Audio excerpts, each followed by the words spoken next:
So my name is Adriano Fabro from the University of Brasilia. And in the name of the organizing committee of Dynami, I welcome you to this webinar. And I'd like to introduce you Professor Dr. Paulo Paupitz from the University of São Paulo, the State University of São Paulo, and Professor Celso P from the University of São Paulo as well. So Paulo, please. I'll give the word to Paulo to continue that. Which I think is frozen on the transmission. Okay.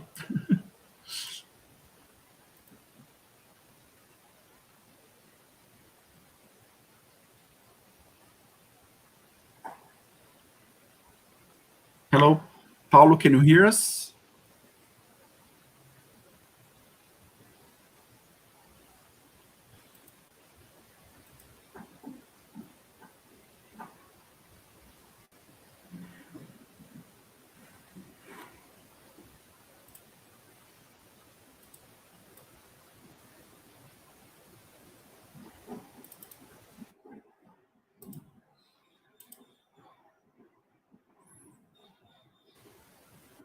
Let's just wait to see if he's okay.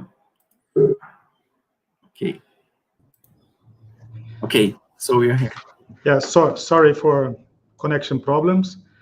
So I'll start. It's a great honor to me to be the chairman of this lecture that Professor Celso P will give in a minute. So I'd like to thank Alina, Marcelo, and Adriano for this invitation and for organizing these seminars. So before I start, I have to briefly introduce Professor Celso P for those who don't know him. Professor P is a full professor in mechanical engineering at the University of São Paulo. He obtained his first degree as a naval architect from the same university in '78. And later he obtained his master and doctorate in ocean engineering. Professor Celso P was a visiting professor at the University of Michigan and also invited lecturer at International Center of Mechanical Science in Italy. He's a member of a number of associations, including the Executive Committee in Ocean, Offshore, Arctic Engineering Division of the American Society of Mechanical Engineers. He's the Secretary of Offshore and Petroleum Engineering for ABCM. He was also a chief editor for the Marine Science and Ocean Technology Journal, and also associate editor for the Journal of Offshore Mechanics and Arctic Engineering for many years. Professor Celso P was the founder and head of the Offshore Mechanics Laboratory at the University of São Paulo, and he was a former researcher of the IPT. He has interests in ocean engineering, dynamics, hydrodynamics, structural mechanics, riser mechanics, fluid structure interaction, and many other aspects of analytical mechanics. He has published more than 50 papers, all very well cited, about 160 conference papers, 8 book chapters, and has produced many technical reports for research agency and industry. So after this brief introduction, I would like to pass the speech to Professor Pesce. Thank you very much for your presentation time. Thank you very much, Paulo, for your very kind introduction. Thank you all from ABCM for this very kind invitation as well. I'm going to give you a specific lecture on a specific topic of analytical mechanics. The title of my lecture today is On the Lagrange's Equations for Variable Mass Systems. All right.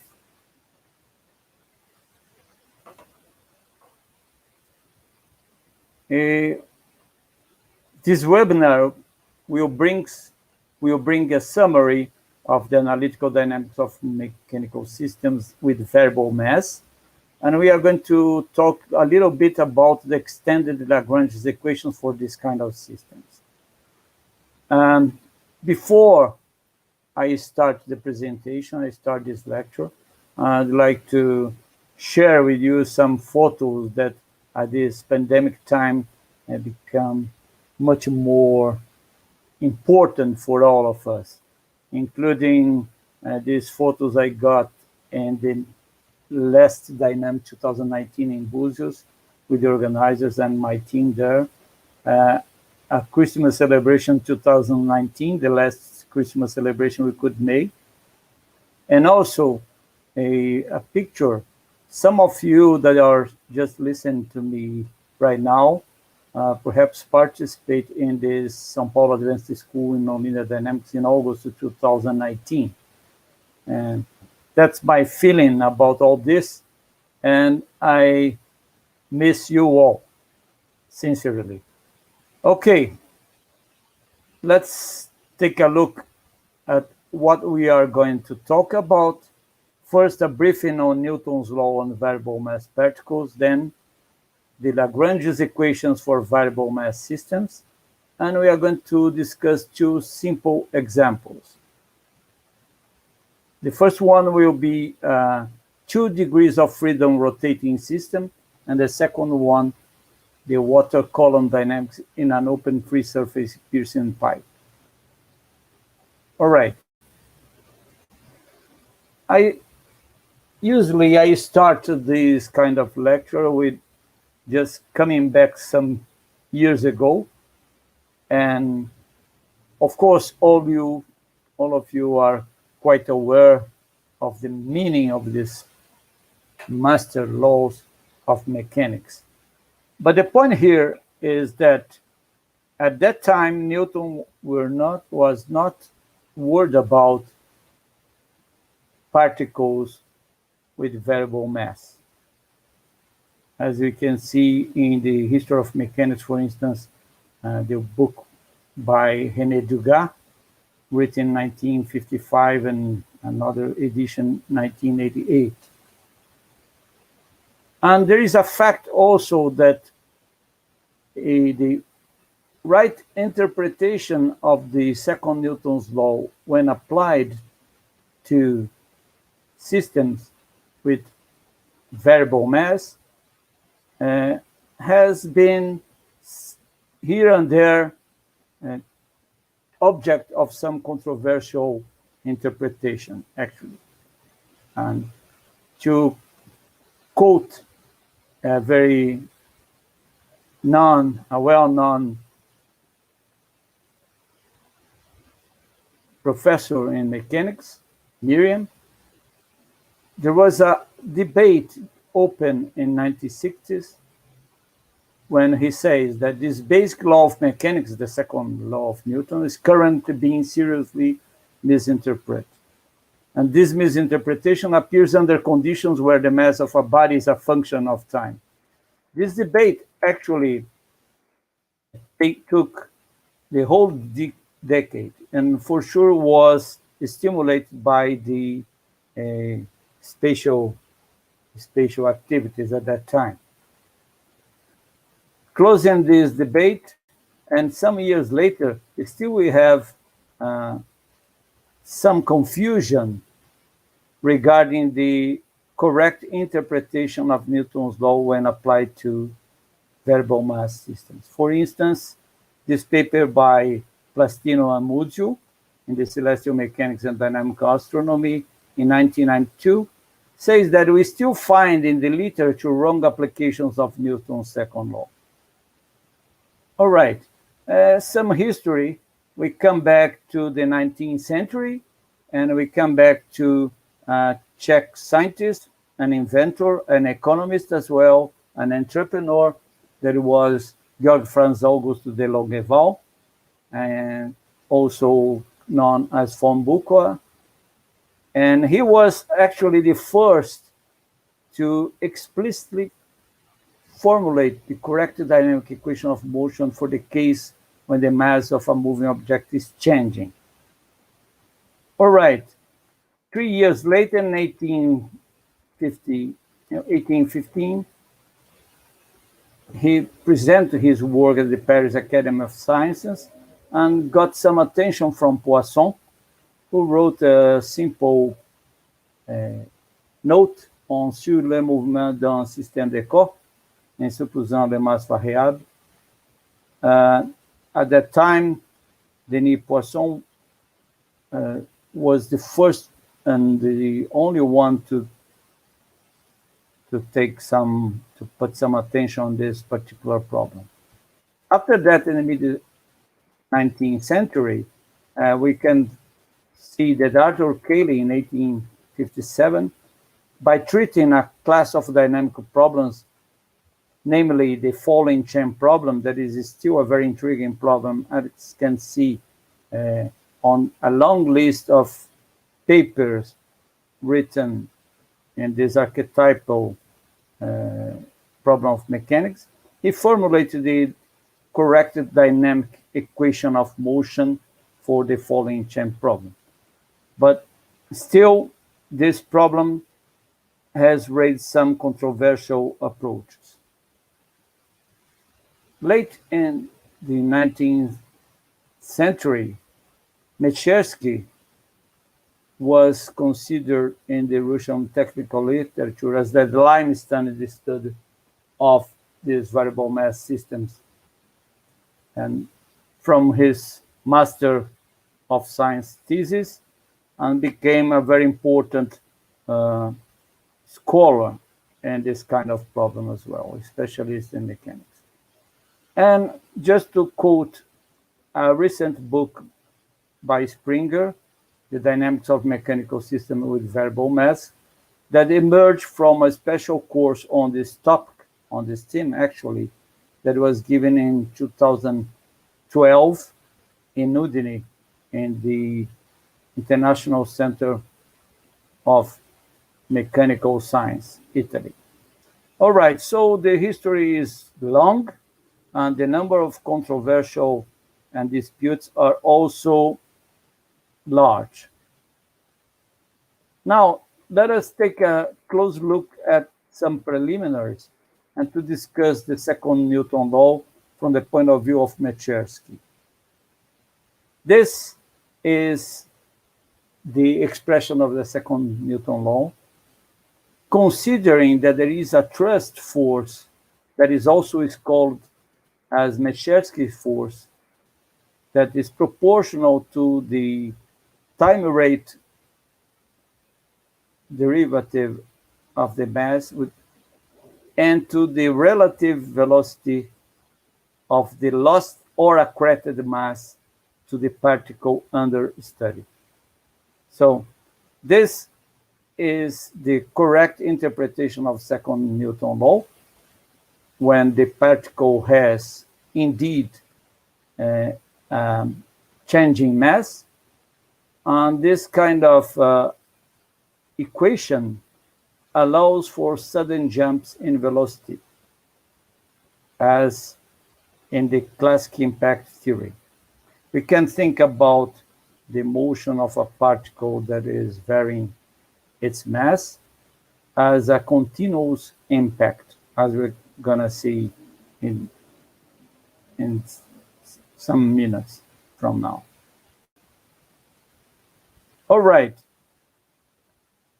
This is the particular case that is also called the Levi-Civita case, where the active forces applied to a single particle animated with velocity v and mass m that is dependent on time is given.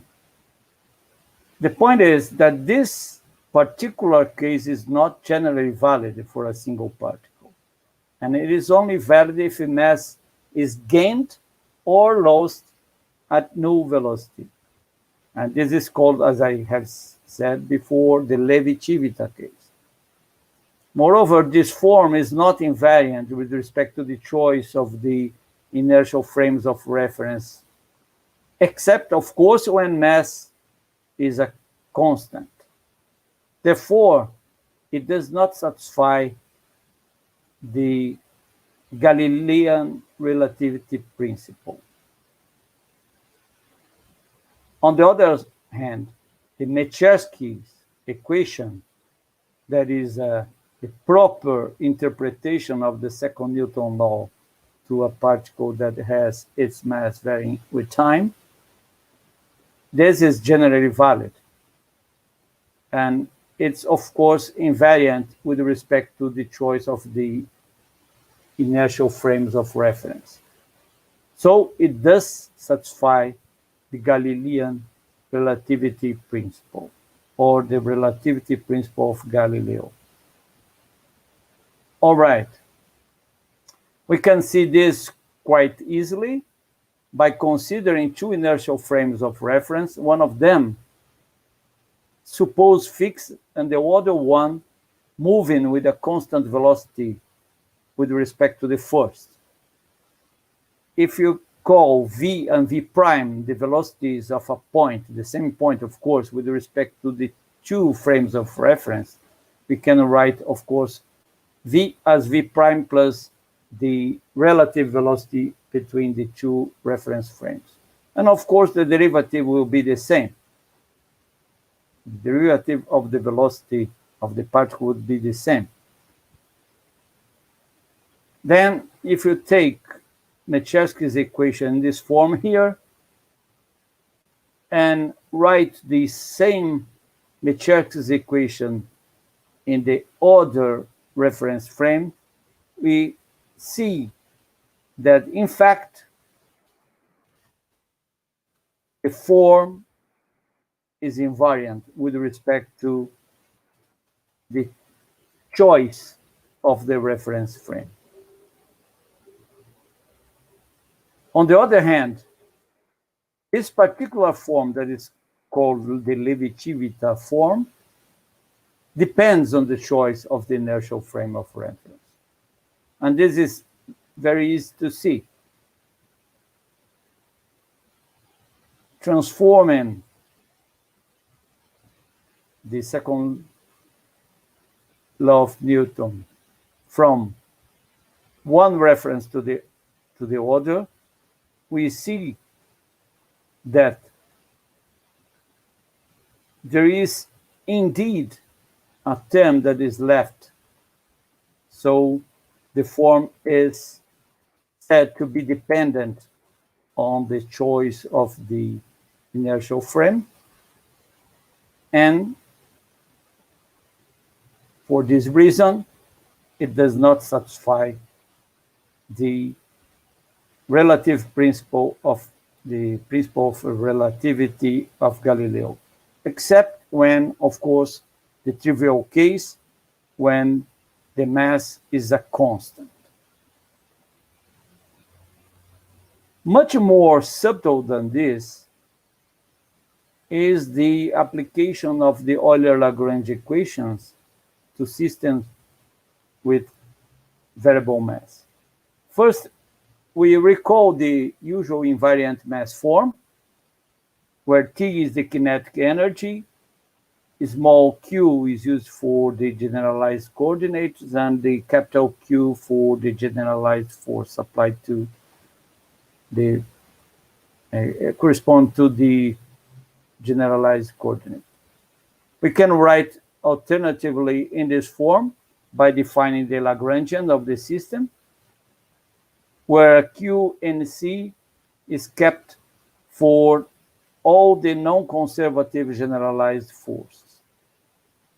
All right, this is quite well known, but let us see what happens if you apply this quite common Lagrange equation to the simplest problem of a particle with a mass that has dependence on position explicitly. So we take a hypothetical case of a particle of mass m of x driven by a force that would be function of position, velocity, and time. And we consider that the mass of the particle is varying depending on the position x.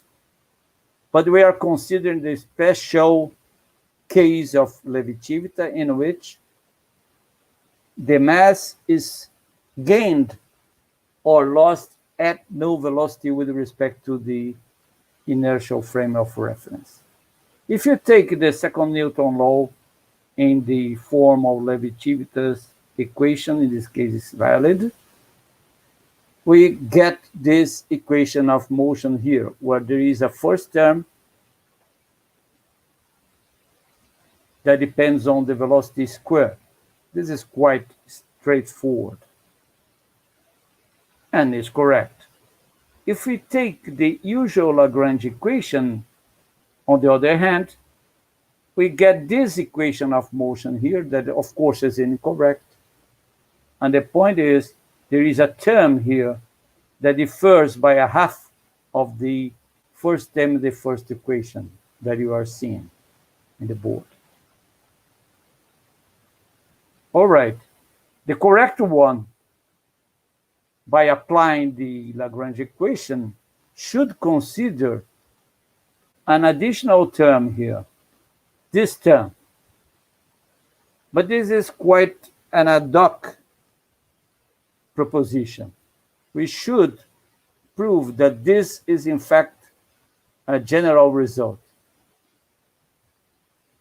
This is the missing term that we are going to prove that it can be deduced from the principle of virtual work by considering the mass as dependent on time and position.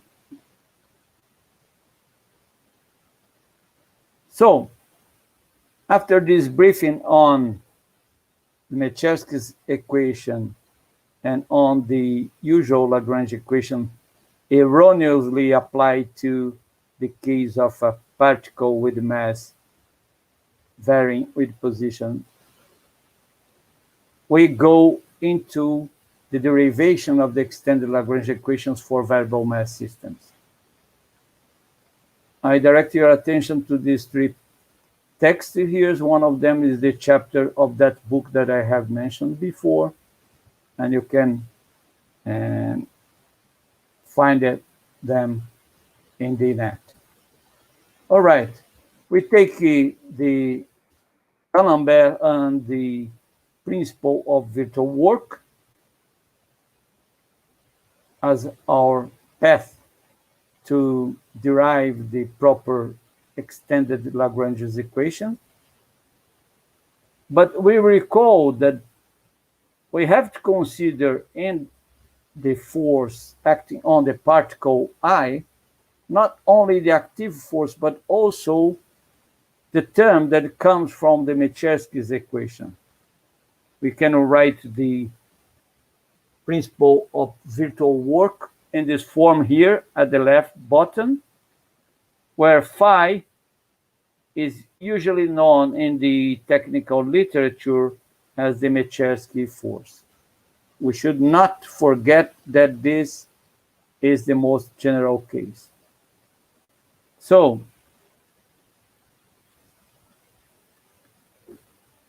we recall also that we have to define the velocity of the mass that is gained or expelled from the particle under study, and of course has to be measured in the same inertial frame of reference. All right, so besides deriving these extended Lagrange equations from the principle of virtual work, we can do it from Hamilton's principle as well, the extended Hamilton's principle as well. Anyway, we take the general relations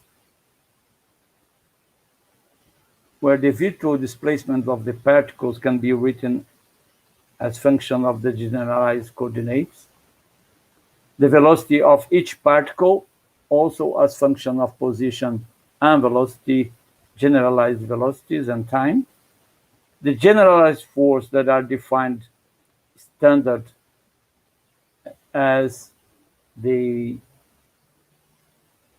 sum of the dot product of the active force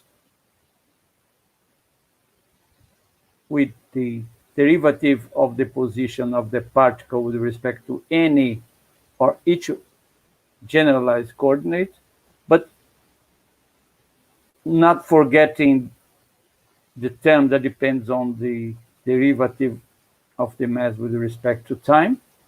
We take also the kinematic relations that are quite usual in analytical mechanics. These three. And by applying it to the terms in the virtual work principle through a standard procedure, when we consider that the mass is constant, we get, of course, the usual Lagrange equation. That's quite standard, quite straightforward, and well known. Now, take the case when the mass is varying with respect to time solely. We can also apply the principle of virtual work, taking the Machersky equation in this case. And if you take the first term in the sum here and develop it, we get this expression after a series of straightforward operations with the derivatives, where we can recognize the kinetic energy of each particle. If we take the second term in the sum above, we also develop the derivatives, and we get this form. Look that this term is the most general form for the second term of the principle of virtual work, and it cancels out exactly a partial that is also present in the first term. This is quite an interesting and neat result, leading to an equation of motion, or the Lagrange equation of motion, in the same usual form. And the only difference here is that we have to consider this term that is linear in the time rate variation derivative of mass. But the form is quite the same. Only what we have to do is to consider this term. Notice that if the particles lose or gain mass at or no velocity w, then this term would be 0. And even if the system is composed by varying mass particles, the Lagrange equation would take the same usual form. So only when w, the velocity of the gained or lost mass, is different from 0, that the form of the Lagrange equations has some difference when compared to the usual one. So this allows for a general account on gaining or expelling mass velocities. Now, the second case, in which the mass is not only a function of time, but is also a function of the position itself. If you work the first term out by operating the derivatives in the proper way, we get this expression here, for the first term in the principal virtual work. And for the second term, we get the same as before. Interesting is that, as before, those two terms cancel each other when they are summed in the principle of virtual work. But there is an extra term here that has been left, result of the dependence of the mass explicitly with position. You can see here the partial derivative of the mass of the particle I with respect to the generalized coordinate J. And this term is exactly what we are looking for. And that gives us a general result for the application of the extended Lagrange equations to systems with variable mass. This new term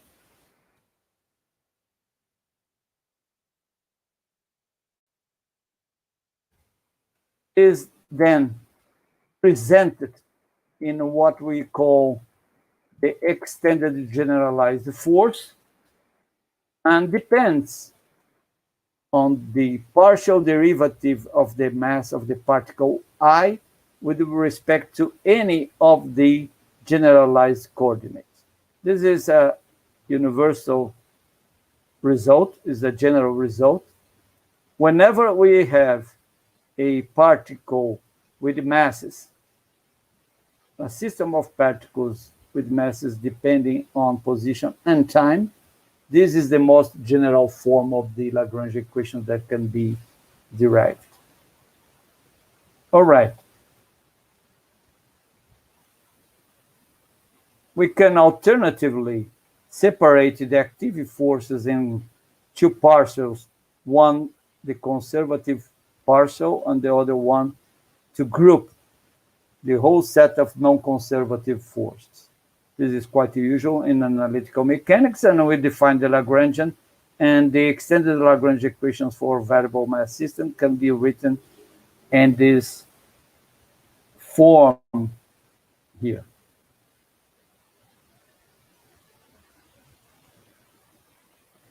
Summarizing what we have seen about the derivation of the Lagrange equations for this kind of system is that we can put the Lagrange equation in a similar form as the usual one, but considering this term here that gives the possibility of the mass depend on position, and also this term here that takes into account the possibility of the gained or lost mass have a velocity different from zero with respect to the inertial frame of reference. Okay. Now we can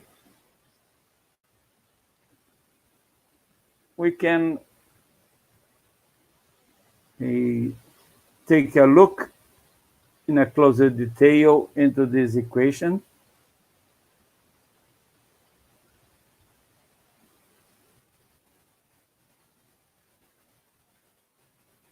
And you can write or rewrite the extended Lagrange equation in the following form, where T is the kinetic energy, capital Q, A is the generalized force, the common generalized force due to the active forces applied to the system.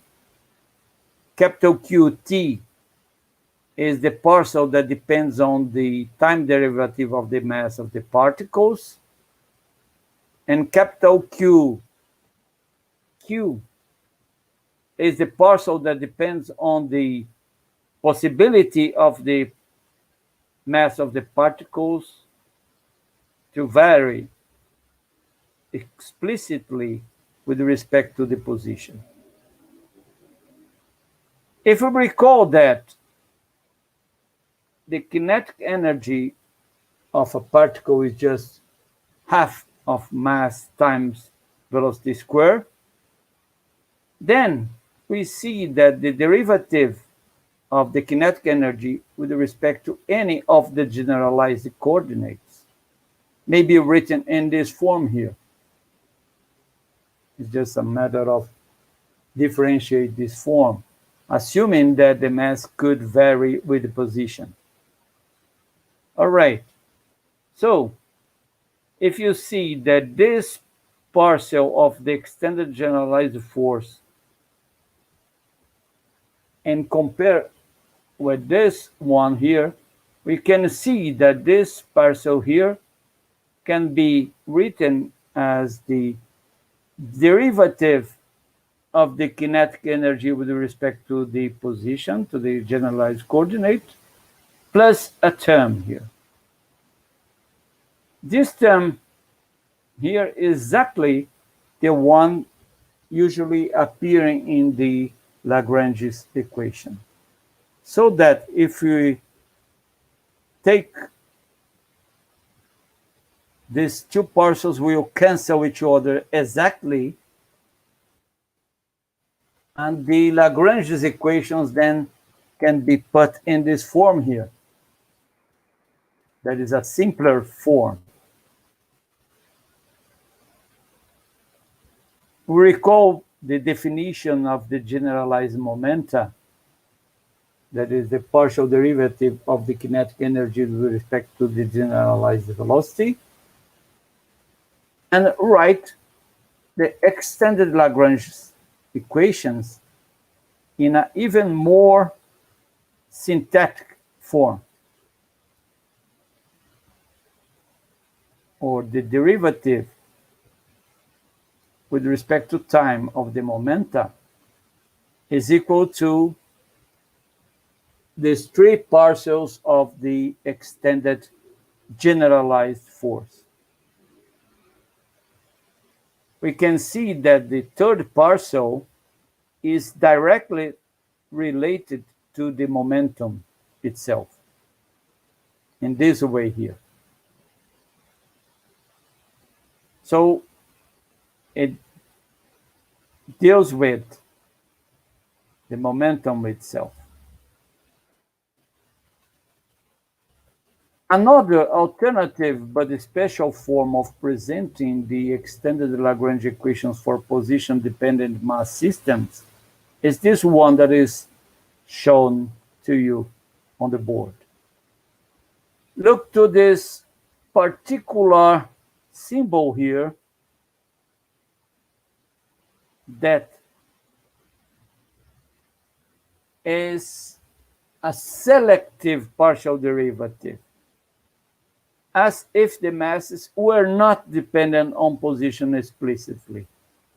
So the extended Lagrange equations can be written in this form, and this is exactly what Cayley did in 1857 when he defined a selective derivative for the partial derivative of the kinetic energy with respect to the generalized coordinate. Sometimes this is not fully understood by the readers, and this is a source of controversies, sometimes saying that Cayley result is not valid. The Cayley result is correct, but he derived this result for a particular class of problems of the falling chain type. And this result is actually quite general and applies to any system of particles with mass that vary with time and position. Okay, this said, we can you can see much more in the ResearchGate project, the mechanics of variable mass system, and in this link here, where a number of problems can be studied. are there presented. Now we go to the third part of the lecture. We are going to apply the extended Lagrange equations for systems with varying mass for two simple problems. One, that is a variable mass oscillator composed by a bead sliding on a straight bar rotating around a fixed axis.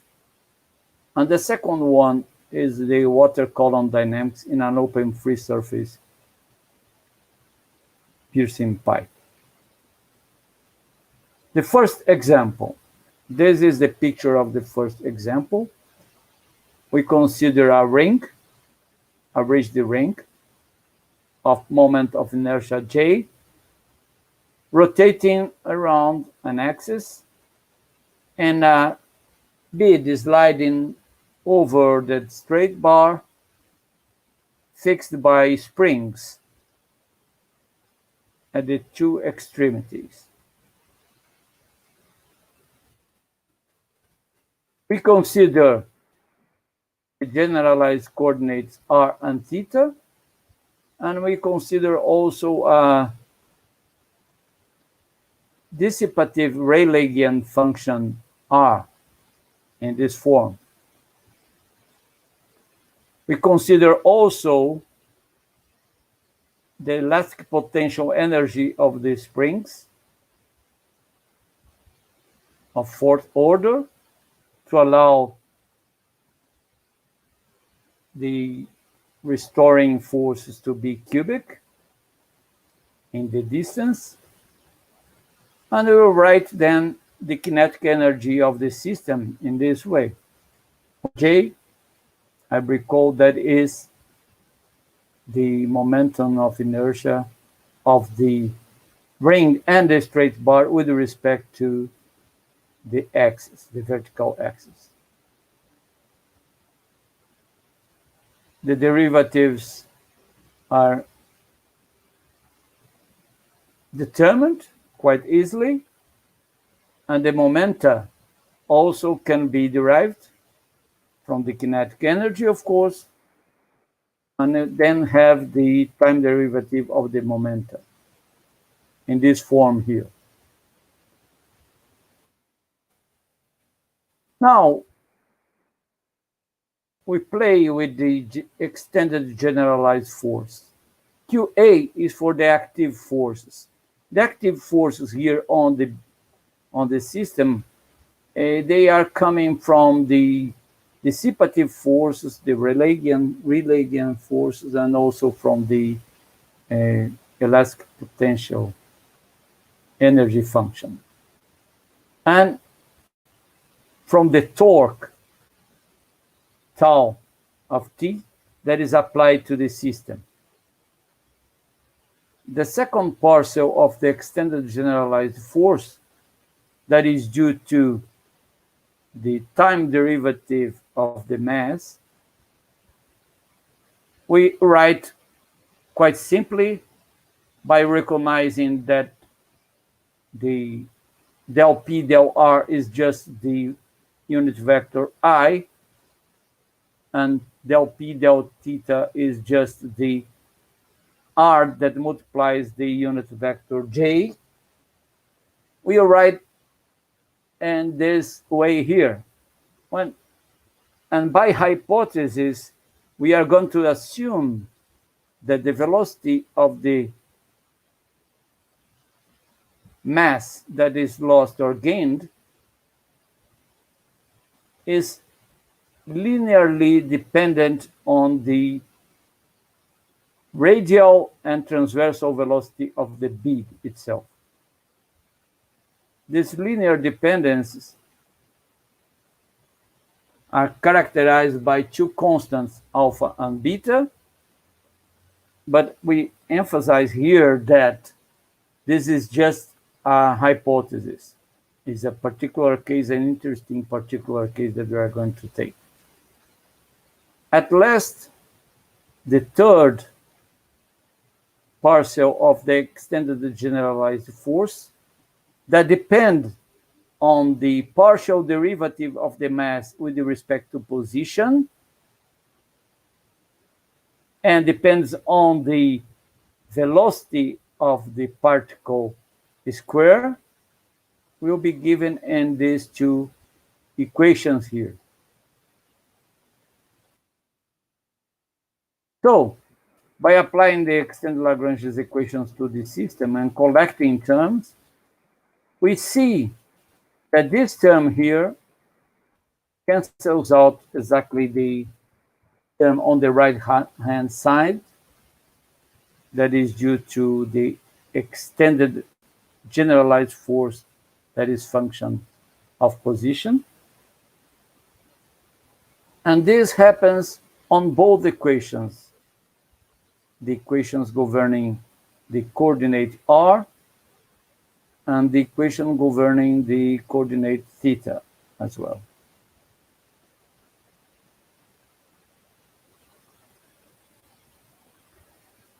Rearranging the terms and simplifying the equation, we see that the m dot term is now proportional to 1 minus alpha or 1 minus beta in both equations here.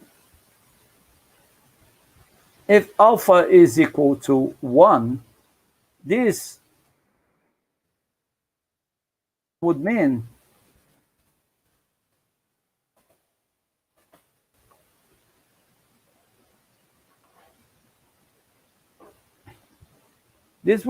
that the component of velocity of the gaining mass would be exactly the radial velocity of the beat. And the same for the beta constant.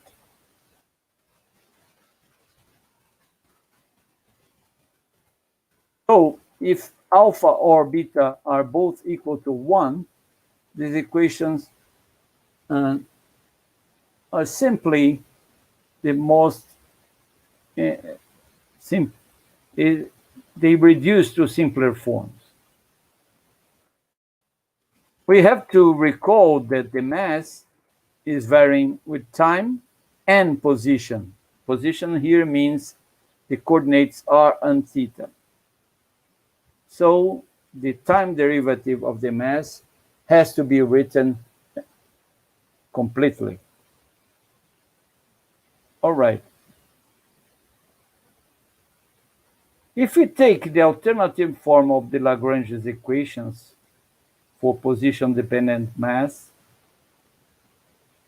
the synthetic one, we get the same system of ordinary equations, ordinary differential equations.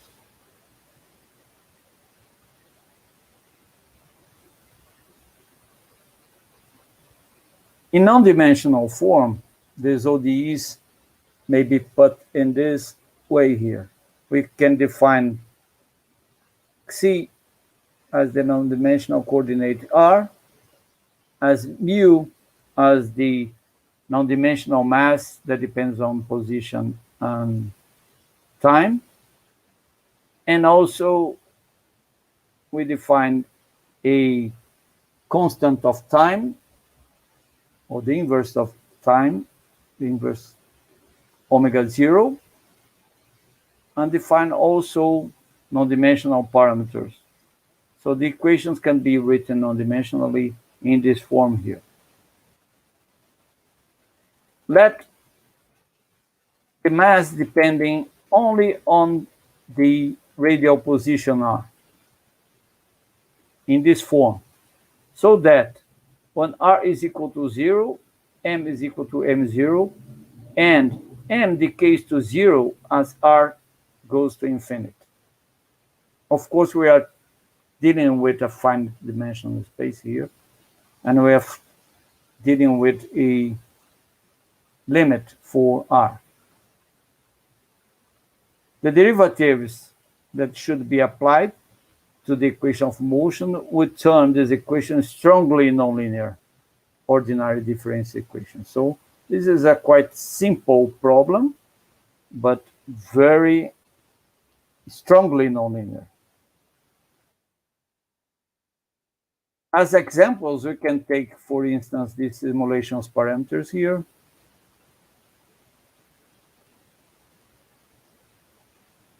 Where we defined the damping coefficient zeta and q, zeta for the radial damping and q for the angular damping.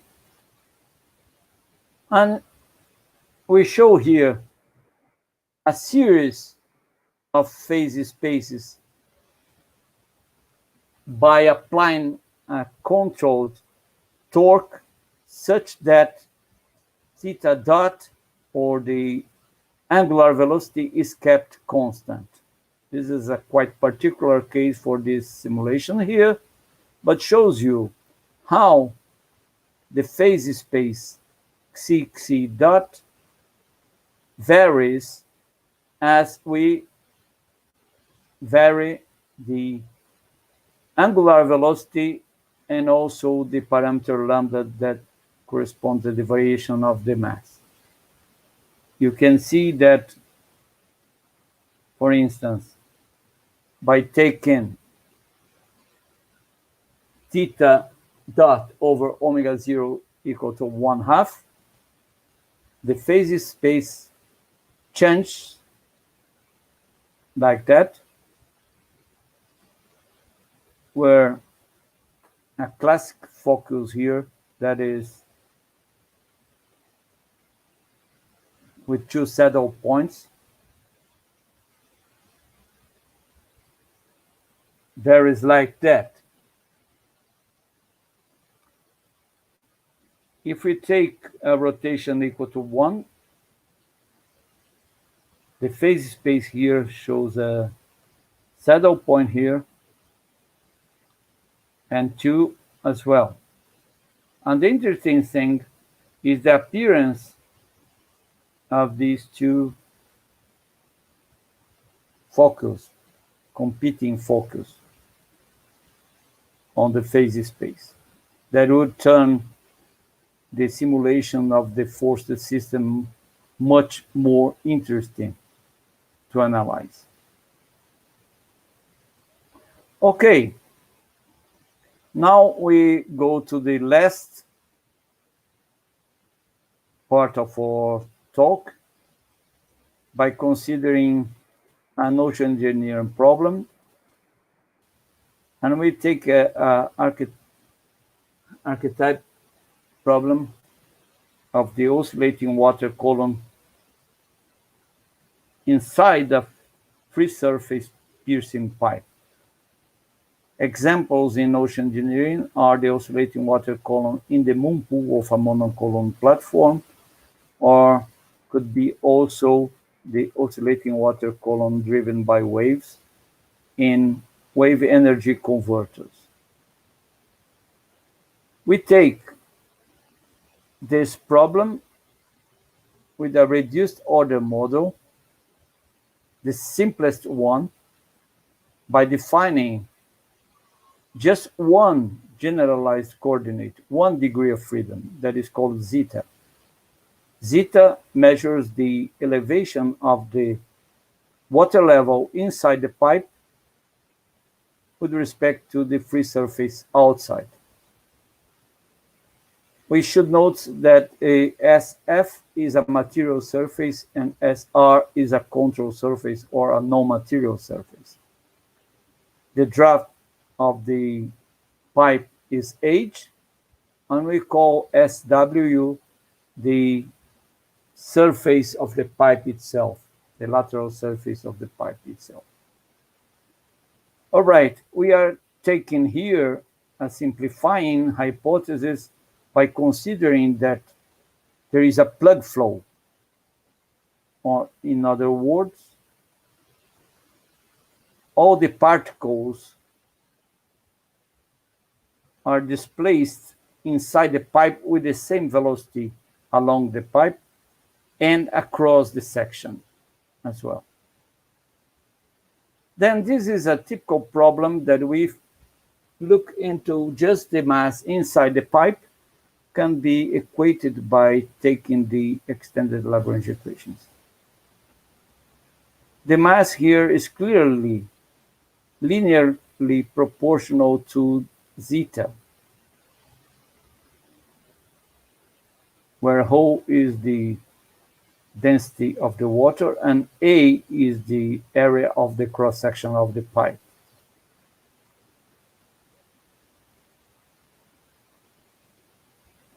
We can derive the equation of motion of this single degree of freedom problem by taking a hydrodynamic approach through, for instance, potential flow.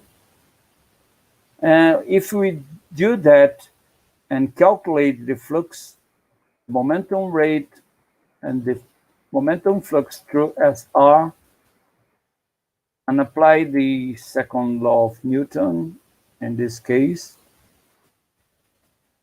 after some algebra, collecting terms, we get this simple equation here that says that the acceleration of the free surface inside the pipe is proportional to g, the gravitational acceleration, the gravity, but is inversely proportional to zeta itself. In non-dimensional form, we can write the equation like that by defining the coordinated, non-dimensional coordinate normalized with respect to the draft of the pipe.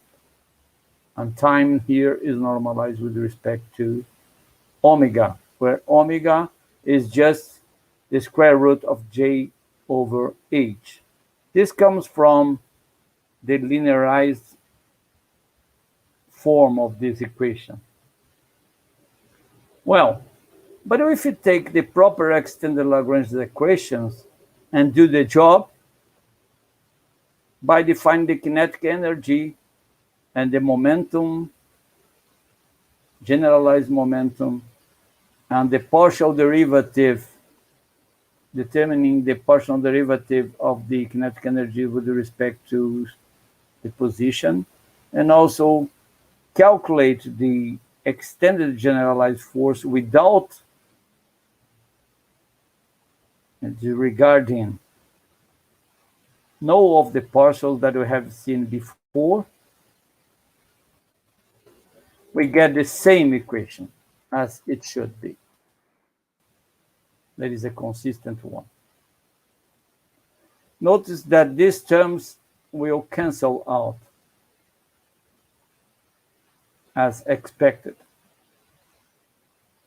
We can take also another approach by taking the Lagrange equation for a non-material volume. This is much more complicated indeed, but can be seen in this paper in Acta Mecânica 2013. This Lagrange equation for a non-material volume has been derived by Professor Schick and Dr. Hall from Linz University in 2002. And if you apply this equation here,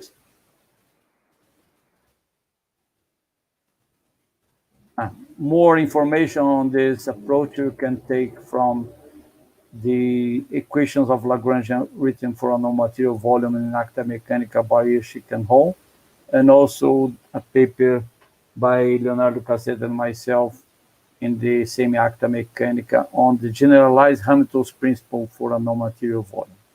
But anyway, if you take this third approach,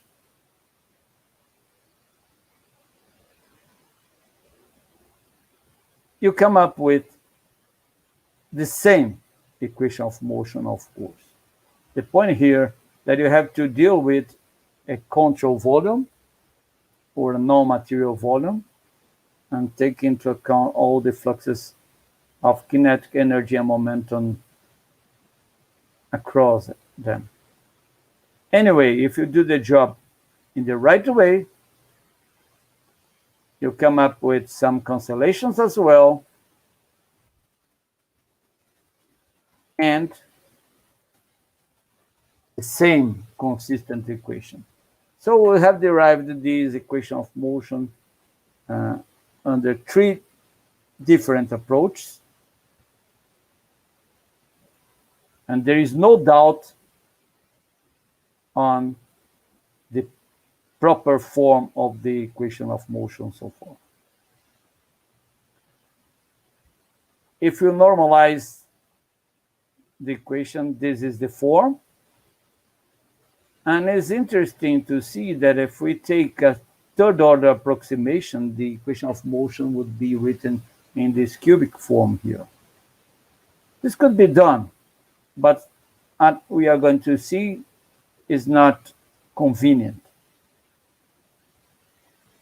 If you linearize the equation of motion, we get the linear oscillator restricted to the dominion, to the range modulus of eta very small. All right. Let us see how are the phase portraits for this equation here. We have here three phase portraits. The two on the left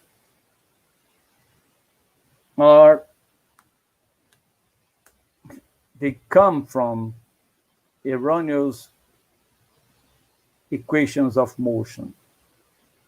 The one at the left comes from the usual Lagrange equation without considering the possibility of variable mass. The second one here comes from the Lagrange equation, but just considering that the mass would vary with time. And the third one, that is more complete one, is the extended Lagrange equation with the mass depending on position and time. See that this term here, that is proportional to the square of the velocity, does not appear in the correct equation on the right. I don't know if you can see the animations that I'm going to show now. Is a phase portrait animation. I thank Dr. Renato Orsino for doing this job and to help me with these simulations. But anyway, as you can see, this is the changing on the phase portrait as a function of the parameter epsilon. Epsilon is coming from negative values to positive values, from -1/2 to from -1 to +1. And there is a structural bifurcation of the system exactly at epsilon equal to 0. Let's play again.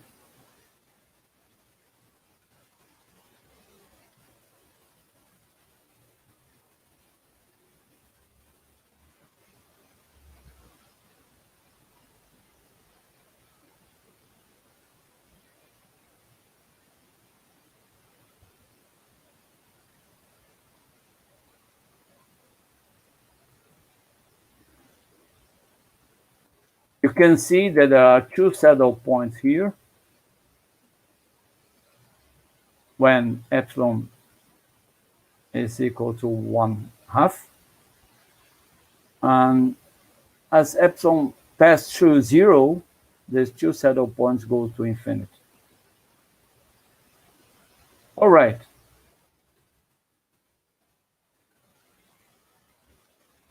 This shows you phase portraits of the Lagrange equation with the full nonlinear system and an approximation up to the third order.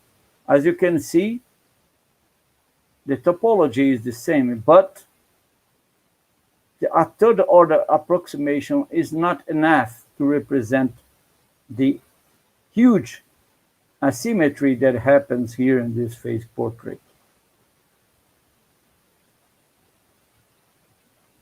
To finish with this problem, we now consider the action of linear free surface wave coming from the right to the left, whose velocity potential function is well known and given as a function of the coordinate x and the depth z.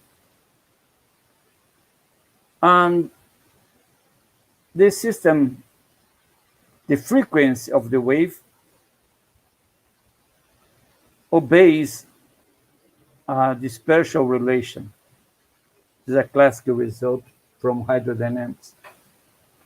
All right, what we have to do now is to calculate the generalized force due to the action of the wave that would be composed by two parcels. One, of course, would be related to the pressure, pressure differential here at the surface, the control surface SR.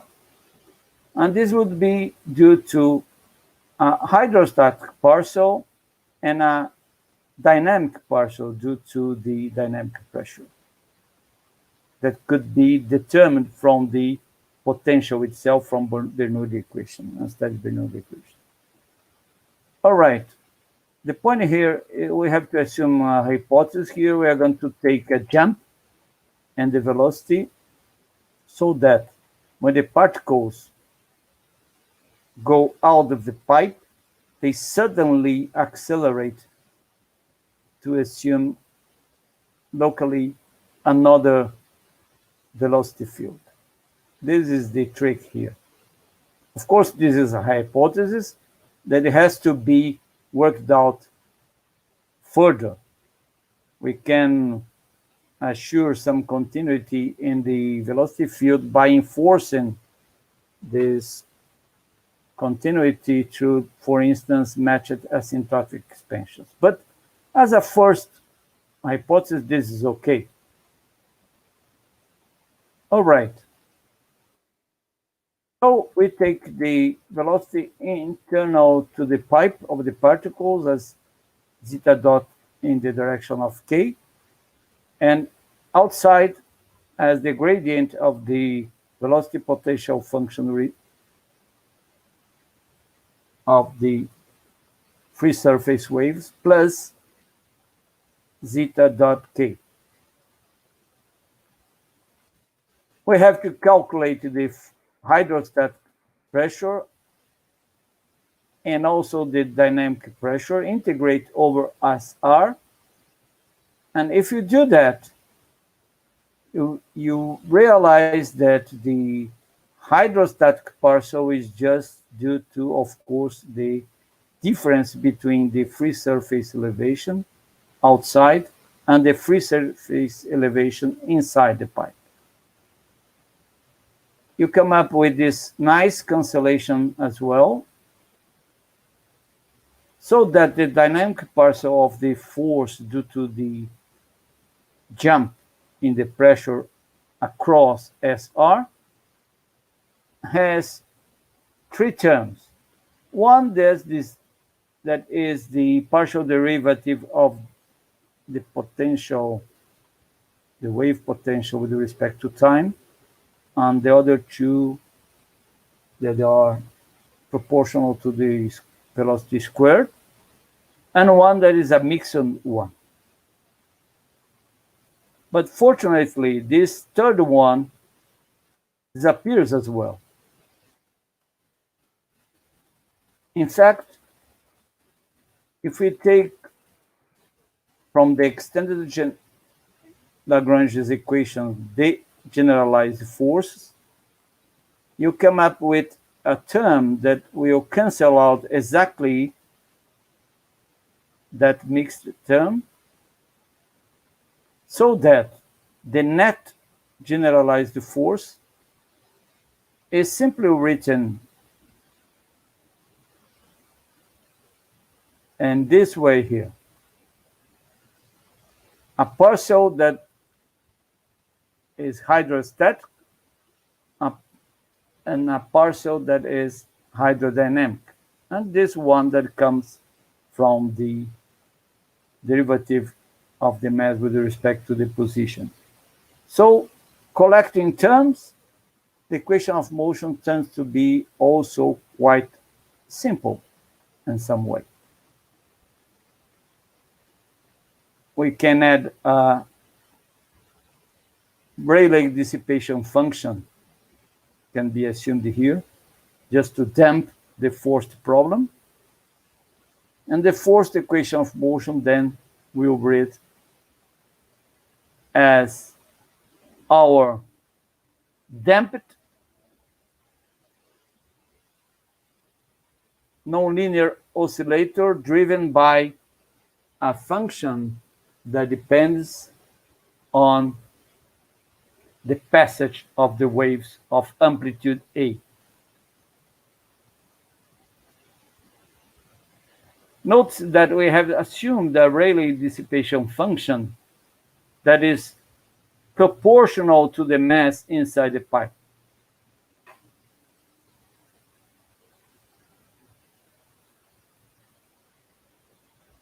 In non-dimensional form,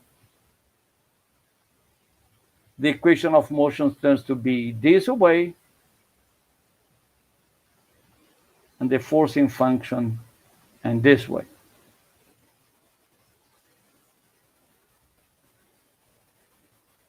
I'm going to run a simple move here. I don't know if you are.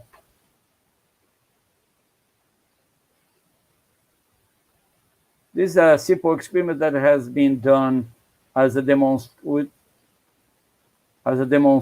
for the students at the Nonlinear Dynamics School in São Paulo in 2019.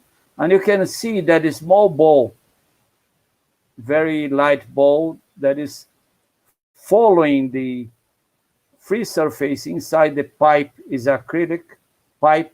So you can see the ball inside the pipe. You can see the asymmetric motion with respect to the free surface.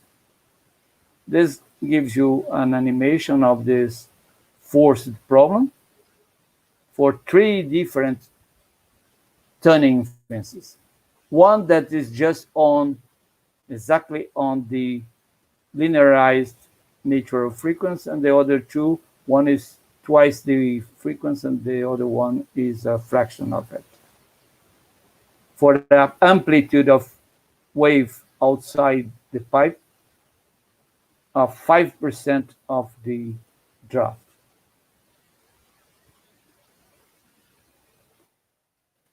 And to end this presentation, I'll show you some space phase. As you can see, the quasi-periodic motion that emerged from this forcing term due to the incident waves for 1, 2, 3 different periods of the incident wave. You can see here time histories of the free surface inside the pipe, showing the non-symmetry of the problem. And as we increase the amplitude of the motion or increase the amplitude of the wave outside the pipe, the nonlinearities, of course, increase as well.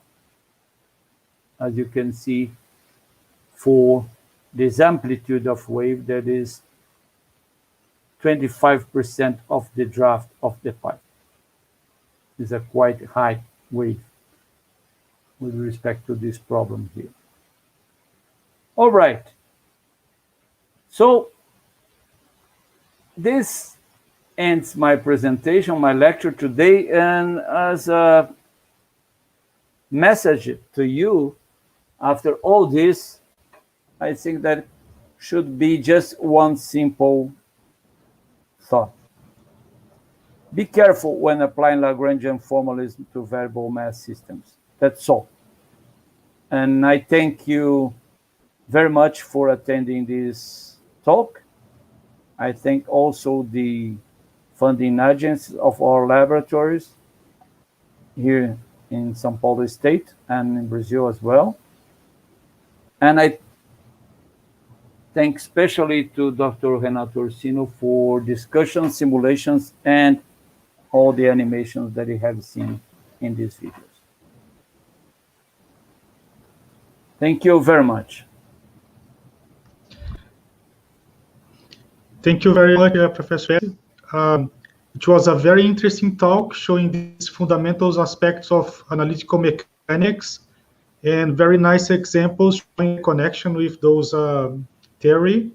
So I think it's time now to pass to the questions. So Adriano Fabro will help us with the questions.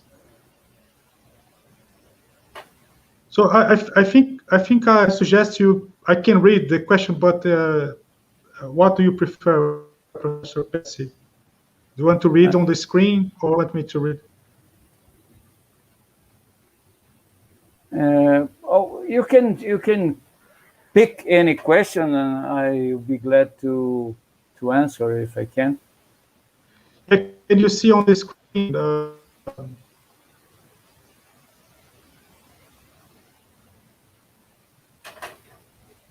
Adriano is saying that I'm a structural dynamicist. I'm not too used to problem with varying mass, but in fluid dynamics, moving frames of reference are typically considered with non-inertial frames.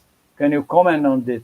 Actually, we are not talking here about accelerating moving frames of references that in CFD are quite used. They are convenient in some way. But of course, if you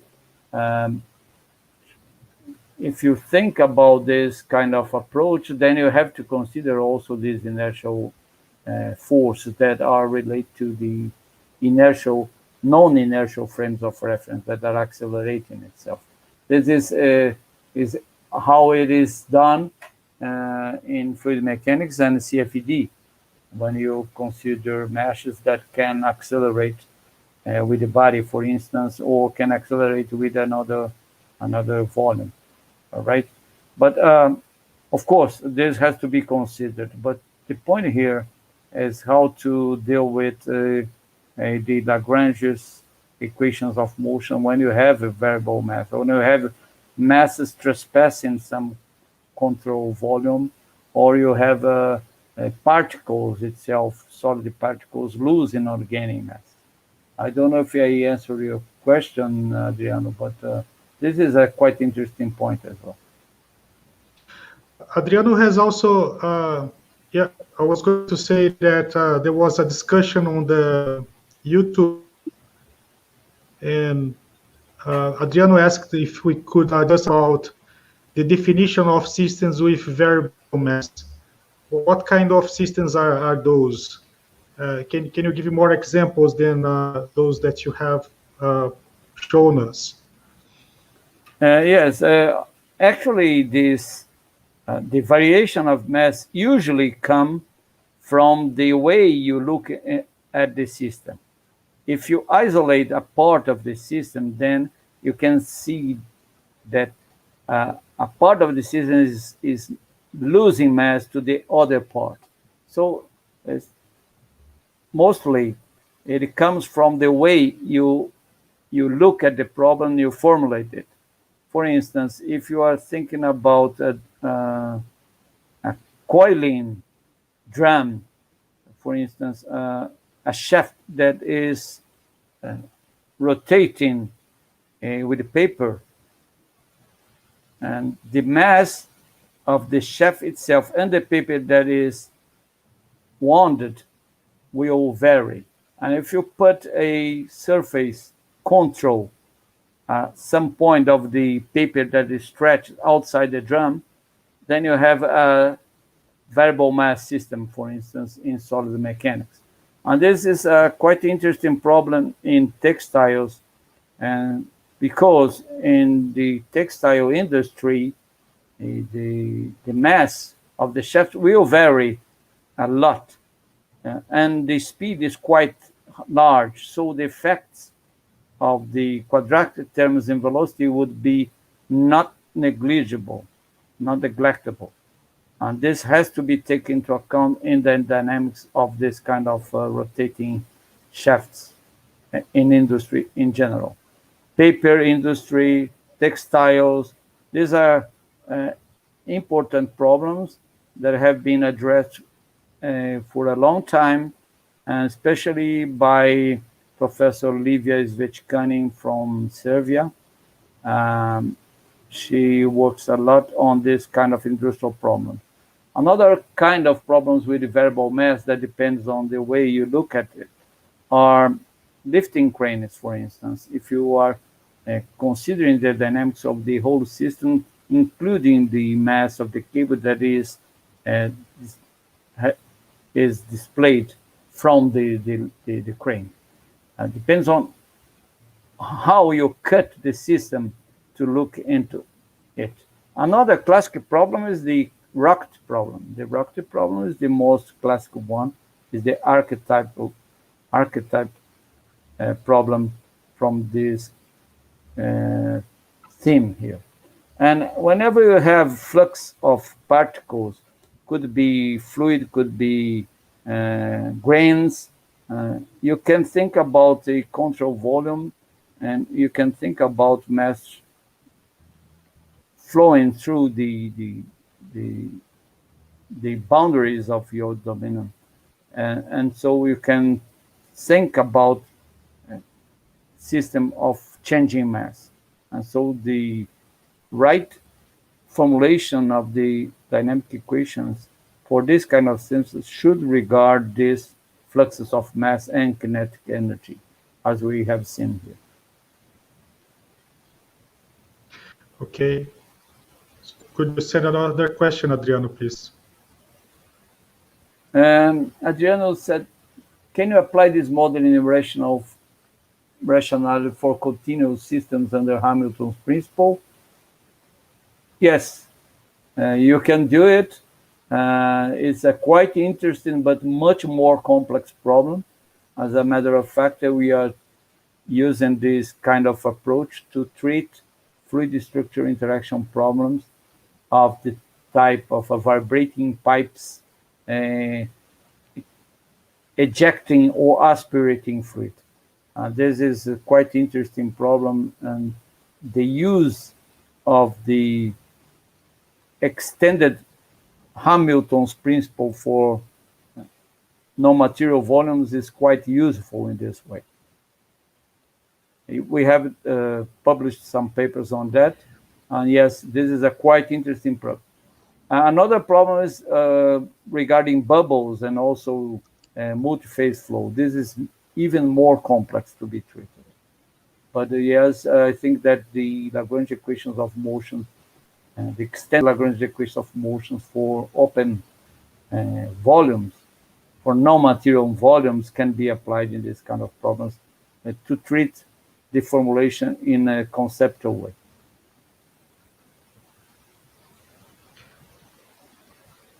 I was going to ask a very fundamental question. If I don't know if you could return to your slide. In the beginning, slide 23.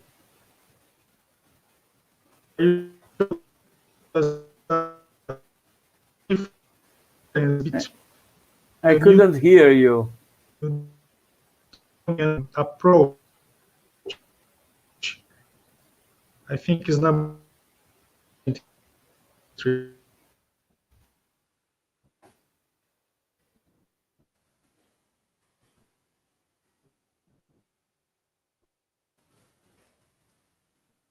Is one?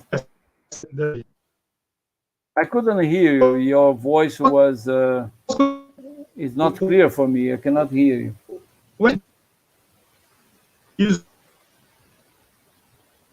Could you write it down, please?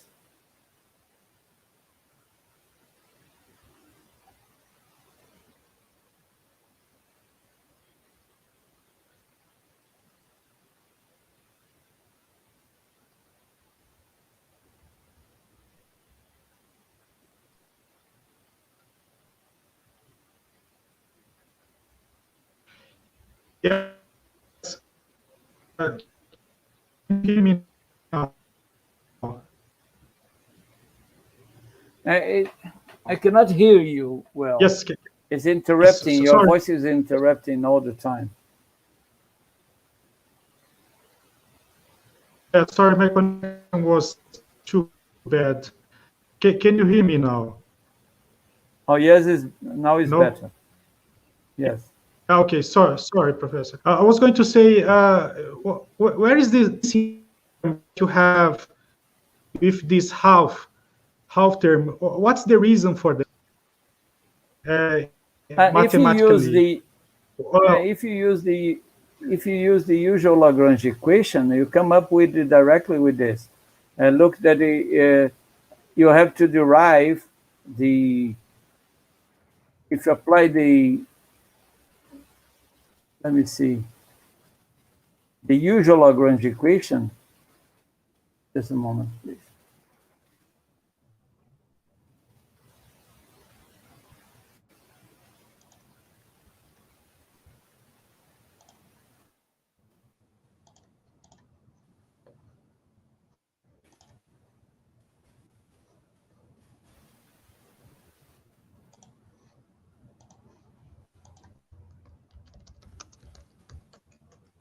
The usual Lagrange equation would be written like that, just this parcel here, without this term here, okay?